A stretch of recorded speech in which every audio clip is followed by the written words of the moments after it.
Un jukung est un bateau traditionnel indonésien. Le jukung dont parle cette histoire ressemblait à n'importe quel autre.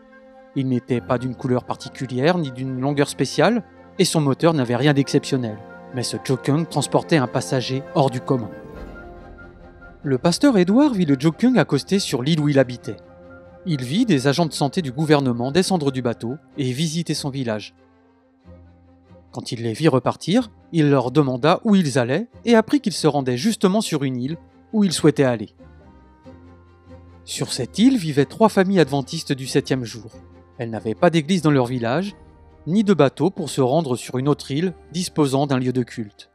Elles se réunissaient donc dans l'une de leurs maisons pour adorer chaque sabbat. Mais ce week-end-là marquait la fin du trimestre, et elles voulaient que le pasteur Edward vienne célébrer le culte avec elles. Le pasteur Edward ne possédait pas de bateau. Alors il demanda aux agents de santé s'ils pouvaient les accompagner sur leur jukung. Ils acceptèrent et le bateau partit le vendredi après-midi.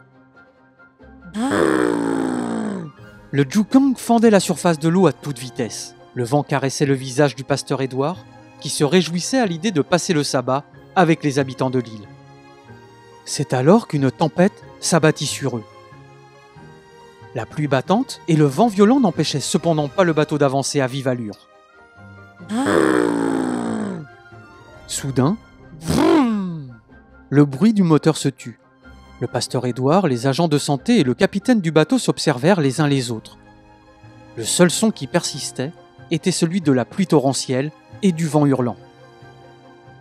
Le capitaine tira sur le cordon pour redémarrer le moteur. Rien ne se passa. Il insista. Rrr, rrr. Toujours rien. Le jukung, désormais immobile, se trouvait à la merci des vents et des vagues. Ballotté comme un fétu de paille sur l'océan. 1 heure s'écoula, puis 2, 3 et 4 heures. Les agents de santé étaient terrifiés. Tout le monde pleurait. Ils avaient entendu des histoires de bateaux, sombrant dans la tempête, et croyaient leur dernière heure venue. Une des femmes, qui n'était pas chrétienne, se souvint que le pasteur Edward croyait en Jésus, et le supplia de prier pour le jukung. À cet instant, le pasteur Edward entendit une voix douce et calme.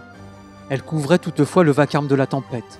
Elle disait « Demande au capitaine du bateau de brancher le tuyau d'alimentation sur l'autre réservoir d'essence. » Sur le jukung, il y avait en effet 2 réservoirs d'essence, le réservoir principal et un réservoir de secours en cas d'urgence. C'est de là que le moteur puisait le carburant nécessaire à son fonctionnement.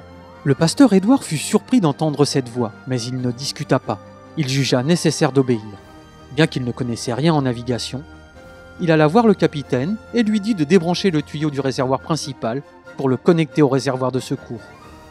Le capitaine, qui avait déjà tenté de brancher ce tuyau sur le réservoir de secours, ne protesta pas non plus. Il ressentait lui aussi l'impulsion d'obéir. Il retira immédiatement le tuyau du réservoir principal et le connecta au réservoir de secours. Ensuite, le pasteur Edward invita le capitaine et les agents de santé à prier Jésus avec lui.